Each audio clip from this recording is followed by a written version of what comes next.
Bienvenue, vous écoutez Azimut.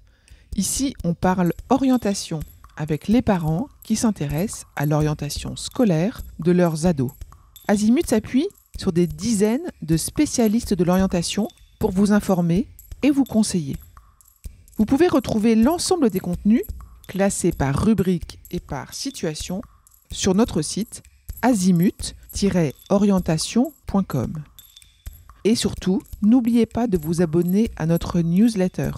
Vous recevrez ainsi les informations de mise à jour et de l'actualité de l'orientation. Bonne écoute. Une fois le bac en poche, quelles sont les possibilités pour un jeune de partir à l'étranger ? La mobilité internationale peut prendre différentes formes en fonction de différents facteurs, tels que le statut de l'individu, ses objectifs, le budget disponible, la durée envisagée et la destination. Deux formes principales de mobilité sont accessibles. Tout d'abord, la mobilité institutionnelle implique des échanges entre établissements éducatifs grâce à des partenariats ou des programmes dont le célèbre Erasmus+. Dans ce cas, l'étudiant part pour une période déterminée tout en restant inscrit dans son établissement d'origine et cette mobilité est souvent partiellement financée par des bourses. La deuxième forme est la mobilité individuelle où un étudiant choisit de s'inscrire individuellement dans un établissement à l'étranger sans être inscrit dans un établissement français. Il prépare alors le diplôme du pays hôte.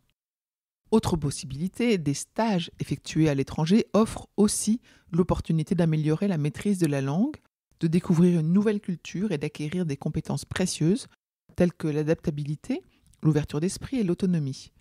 Ces compétences sont des atouts majeurs sur un CV et sont appréciées des recruteurs. Une préparation minutieuse est essentielle pour que les stages internationaux soient véritablement bénéfiques. Les étudiants qui souhaitent réaliser une mobilité à l'étranger dans le cadre d'une formation en alternance ont plusieurs options. La période de mobilité peut se dérouler au sein d'un centre de formation, dans une entreprise à l'étranger ou les deux.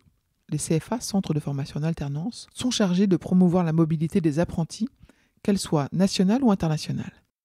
L'organisation de ces mobilités diffère de celle des élèves et des étudiants traditionnels en raison de la nature de la formation en alternance.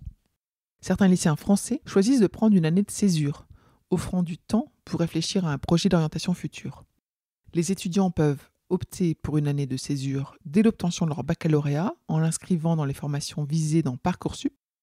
Le projet doit être approuvé par la formation et une fois accepté, la place est réservée pour l'année suivante.